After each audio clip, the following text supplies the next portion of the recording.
सारी कायनात को मोहब्बतें बांटने वाले और रसूल पाक सल्लल्लाहु अलैहि वसल्लम आपने इरशाद फरमाया, अल्लाह ताला उन औरतों पर रहम फरमाता है जो अपने शौहरों को देखकर मुस्कुराती हैं, और इसी तरह अल्लाह ताला रहम फरमाता है उस शख्स पर जो अपनी बीवी को देख के मुस्कुराता है।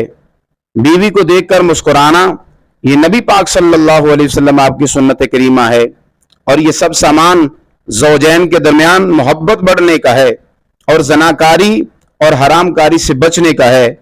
सुने जरा मेरे नबी पाक सल्लल्लाहु अलैहि वसल्लम आपने क्या इरशाद फरमाया। हुजूर फरमाते हैं, जब तुझे बाजार की औरत पर तेरी नजर पड़े और अच्छी लगे तुझे, तो तू अपनी नजर को हटा ले और अपने घर की औरत से अपनी ख्वाहिश को पूरी कर ले, इसलिए कि इस औरत के पास भी वही चीज है जो तेरी बीवी के पास है। ये नबी पाक सल्लल्लाहु अलैहि वसल्लम का फरमान है।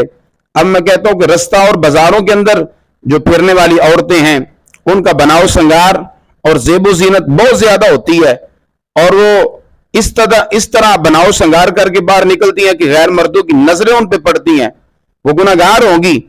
और जो घर की औरत है उसको चाहिए कि अपने शौहर के लिए ज़ेबो ज़ीनत करे, अपने शौहर के लिए बनाव श्रृंगार करे। ए मेरी बहन, अगर तेरे मर्द की नजर किसी दूसरी औरत में पड़ी और तूने उसको जो है वो खुश करने में तू कामयाब ना हुई, तो फिर तेरा बड़ा नुकसान है। एक तो तू सारी जिंदगी रोएगी और पछताएगी, और दूसरा तू अल्लाह की बारगाह में गुनाहगार भी होगी। अल्लाह ताला हमारी बहनों को और हमारे मर्दों को शर्म हया अता फरमाए। आमीन बिजाहिन नबील करीम।